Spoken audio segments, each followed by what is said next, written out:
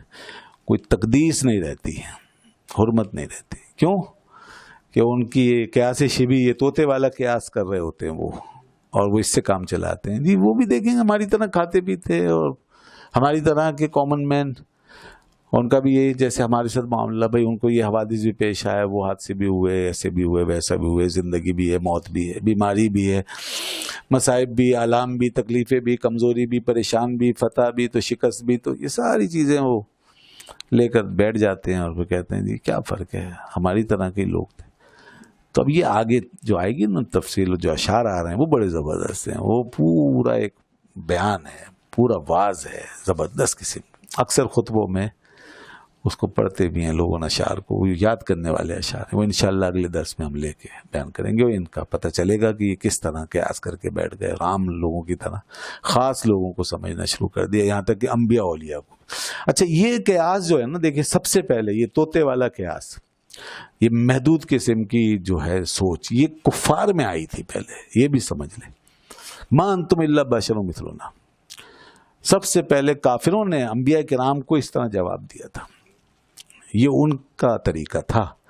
اور اب مسلمان کہلانے والا کوئی شخص اگر اس پیٹرن پہ چل رہا ہے تو بھائی پھر اس کی قسمت، وہ اپنی قسمت پہ آج نہیں تو کل روئے گا، اور پھوٹ پھوٹ کے روئے گا کہ میں نے کیا کیا.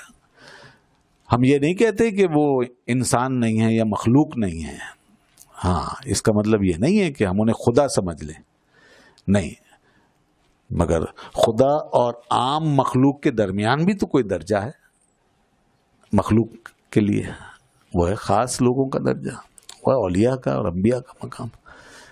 یہ کیا کہ اگر خدا نہیں ہے تو عام آدمی بالکل ایک کامن مین کی طرح ہو گیا ہر شخص. اگر خدا نہیں ہے تو اس کو بالکل عام سطح پہ اتار لو، اس کے لیے کوئی ڈگنیٹی، کوئی اس کے لیے رسپیکٹ، کوئی حرمت، کوئی سینکٹیٹی، کوئی تقدیس نہ مانو. تو یہ بھی تو ہو سکتا ہے وہ اپنی ذات میں خدا نہ ہو کر بھی بے مثال ہو، بے نظیر ہو، لاجواب ہو. تو وہ ہم بتائیں گے انشاءاللہ. وآخر دعوانا الحمدللہ رب العالمین.